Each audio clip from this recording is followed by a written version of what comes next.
అయోధ్య రామ మందిరానికి సంబంధించి 44 ద్వారాలు ఉండబోతున్నాయి. అయోధ్య రామ మందిరం 3 అంతస్తులో ఉంటుంది. ఇప్పుడైతే జనవరి 22న మొదటి అంతస్తుకి ప్రారంభోత్సవం, రామ్ లల్లా విగ్రహ ప్రాణ ప్రతిష్ఠ జరగబోతున్నాయి. అయితే ఓవరాల్గా అయితే 44 ద్వారాలు ఉండబోతున్నాయి. అందులో అతి కీలకమైనటువంటి మహాద్వారం, ప్రధాన ద్వారానికి బంగారు పూత పూసారు అండ్ అది అక్కడ బిగించడం కూడా జరిగింది. దీంతో పాటుగా ప్రస్తుతం మనం ఉన్నటువంటి అనురాధ టింబర్స్ ఇంటర్నేషనల్ షెడ్లో మనం ఉన్నాం. 4 days బ్యాక్ ఇక్కడికి వచ్చినప్పుడు కంప్లీట్గా ఈ షెడ్ అంతా ఫిల్ అయిపోయి ఉంది. 44 ద్వారాలకు సంబంధించినటువంటి కంప్లీట్ వర్క్ అంతా ఇక్కడ జరిగింది. అయితే వాటికి బంగారు తాపడం అనేది ఇంకొక షెడ్లో జరిగింది. అక్కడి నుంచి కూడా అన్ని ద్వారాలు అయోధ్య రామ మందిరానికి, మెయిన్ మందిరానికి షిఫ్ట్ అయిపోయాయి. అయితే ఇక్కడ మిగిలినటువంటి కొన్ని ద్వారాలని ఈ 2 daysలో కంప్లీట్గా షిఫ్ట్ చేస్తారు. 15వ తారీఖు నుంచి మొత్తంగా అది రెడ్ జోన్ అయిపోతుంది, విఐపి జోన్గా మారుతోంది. అక్కడికి ఇంకెవరికి సెక్యూరిటీ పరంగా అనుమతులు ఉండట్లేదు. ఇదంతా ఒక అంశం. అయితే ఇందులో ప్రధానంగా మనం ఇప్పుడు మాట్లాడుకోబోతున్నాము ఈ ద్వారాల కోసం ఉపయోగించినటువంటి టేకు గురించి. టేకు అనేది గతంలో ముందు నుంచి వినిపించేది బర్మా టేకు. చాలా విశిష్టమైంది, చాలా గట్టిగా ఉంటుంది, దృఢంగా ఉంటుంది, చెక్కు చెదరదు, క్వాలిటీ బాగుంటుంది అని. అయితే ఇప్పుడు రామమందిర నిర్మాణానికి సంబంధించి అతి కీలకమైనటువంటి ఒక అంశం ఉంది, ఆత్మనిర్భర్ భారత్. ఆత్మనిర్భర్ భారత్ని ఇందులో కూడా రామ మందిరంలో కూడా ఉపయోగించారు. ఆ స్లోగన్ని వాడుకున్నారు. అది ఎలా వాడుకున్నారు, ఎందుకు వాడుకున్నారు, మనతో పాటుగా ఉన్నారు అనురాధ టింబర్స్ ఇంటర్నేషనల్ శరత్ బాబు. శరత్ గారు, జై శ్రీరామ్. సో మనము రామ జన్మభూమిలో ఉన్నాము. మీరందరూ ఇక్కడికి వచ్చి హైదరాబాద్ నుంచి ఇన్ని రోజులు ఈ జన్మభూమికి సంబంధించిన వీడియోలు అన్నీ తీస్తున్నారు. ఫస్ట్ మీకు అభినందనలు. అండ్ మాకంటే ఎక్కువగా మీరు ఆల్మోస్ట్ అందులో టెంపుల్కి సంబంధించి అతి కీలకమైనటువంటి, అంటే భగవంతుడికి భక్తునికి మధ్యలో అందులో ద్వారాలు ఎప్పుడు తెరుస్తారా అని ఎదురు చూస్తుంటాం. ఆ ద్వారాలు అనేవి మీ దగ్గర తయారయ్యాయి. సో ఆ ద్వారాలకు సంబంధించి మనం మాట్లాడుకుంటున్నాం. ఆ అదృష్టం అనేది ఒక అద్భుతం. నిజంగా చాలామంది కలకంటూ ఉంటారు. ఆ కళ అనేది మీ దగ్గరకు వచ్చింది, మీరు దాన్ని సాకారం చేశారు. అన్నీ అయిపోయాయి, ఆల్ సెట్. రామ్ లల్లా దర్శనం చేసుకోవడానికి అందరూ. ఇక్కడ ప్రధానంగా మనం ద్వారాల గురించి మాట్లాడుకున్నప్పుడు టేకు కంప్లీట్గా అంతా ఉపయోగించింది టేకు.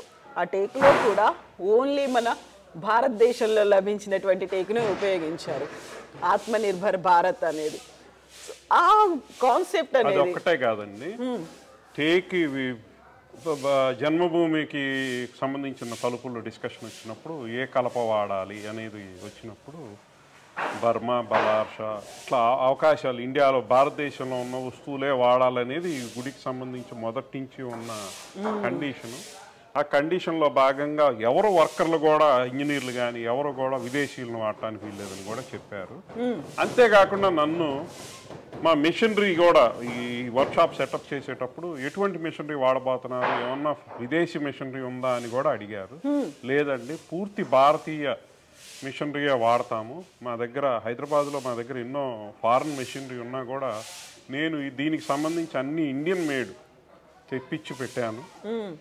తర్వాత దీనికి వాడే పాలిష్ కానీ, వాడే గ్లూ కానీ అన్నీ కూడా భారతదేశంలో తయారైనవి ఉండాలనేది ఈ మందిరంలో ప్రధానంగా మేము పాటించిన నియమం.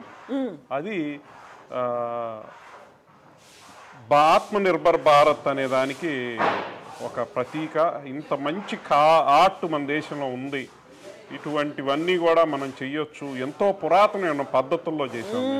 సాంప్రదాయాన్ని మెయింటైన్ చేస్తూ రోజు ప్రతిదీ కూడా ఇండియాలో ఇంత ఓల్డ్ టెక్నాలజీ కూడా ఎంతోమంది విదేశీయులు వచ్చి మన దగ్గర నేర్చుకోవాల్సినవి ఎన్నో ఉన్నాయి.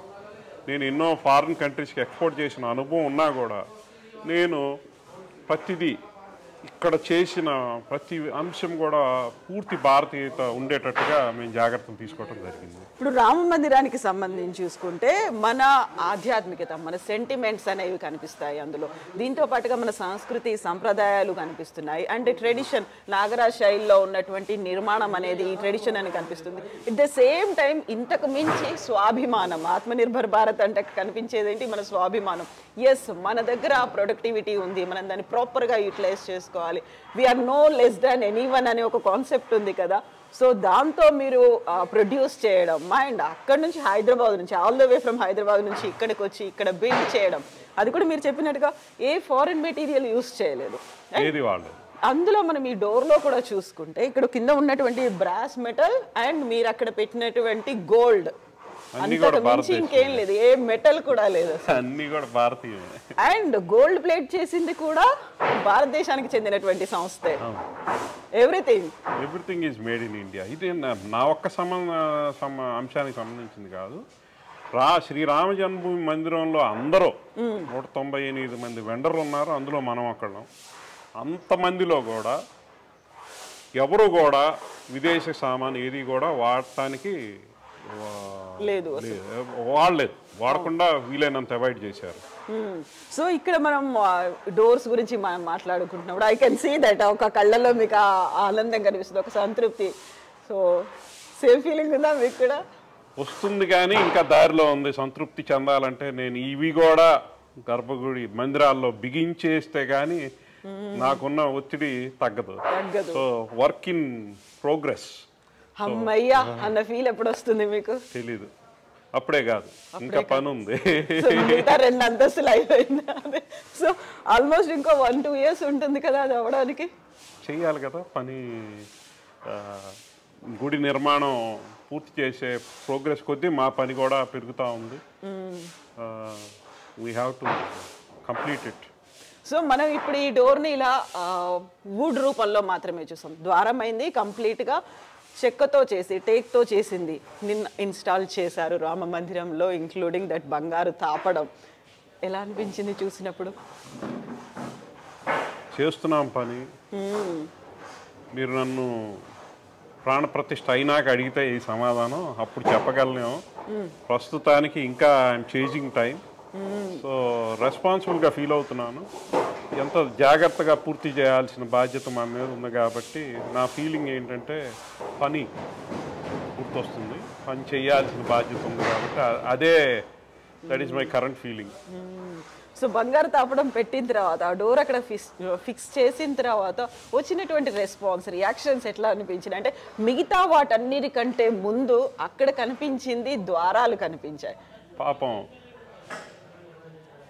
రాతిలో కళాకారులు ఎంతో జాగ్రత్తగా ఎంతో కష్టపడి చెక్కారు. బంగారం పెట్టగానే తళ మెరిసిపోతుంది.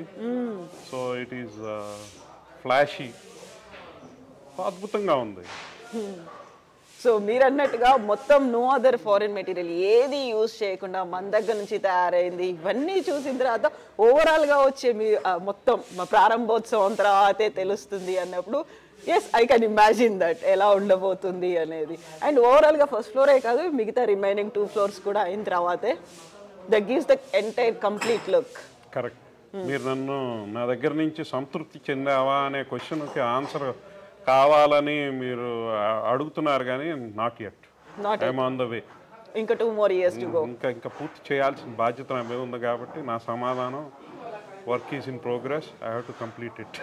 Yes, work is in progress అనుకున్నప్పుడు ఇప్పుడు మనం ఇక్కడ మన చుట్టూ ఉన్నవన్నీ కూడా ఫస్ట్ ఫ్లోర్కి సంబంధించినవి మాత్రమే. మిగతా 2 floors ఆ వర్క్ అనేది ఎప్పుడు స్టార్ట్ తయారవుతున్నాయి? ఆల్రెడీ తయారు చేసేసారు. సో ఈ షెడ్ అనేది ఇప్పుడు ఇలాగే ఉంటుంది ఇంకో 2 years తర్వాత కూడా. ఆ తర్వాత ఒకేసారి మొత్తం బర్డన్ పడకుండా గుడి కడుతున్న కొద్దీ మేము చేయాల్సిన బాధ్యత మాది ఉంది కాబట్టి చేస్తున్నాం. సో అక్కడ కూడా ద్వారాలు ఇలాగే ఉంటాయా? వాటిని మళ్ళీ మారుస్తారా? ఎలా ఉంటాయి డిజైన్స్ కావచ్చు, ఆ స్ట్రక్చర్ కావచ్చు? సేమ్ డిజైన్ ఉన్నాయి. డిజైన్స్ అన్ని ఇష్యూ చేసేసారు, అవే చేస్తున్నాం. Okay.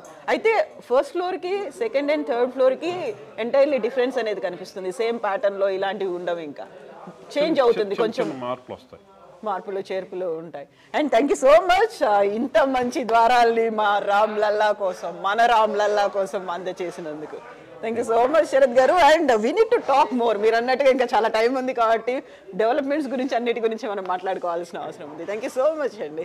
So that's all with Sharath Babu గారు. అయితే ఒక ఏ దిల్ మాంగే మోర్ అన్నట్టుగా మామూలుగా ఒక సంతృప్తి అనేది అయితే ఇప్పటికీ రాలేదు, ఎందుకంటే వర్క్ అనేది ఇంకా ఉంది కాబట్టి. సో 2 years టైం ఉంది, ఇంకా 2 అంతస్తుల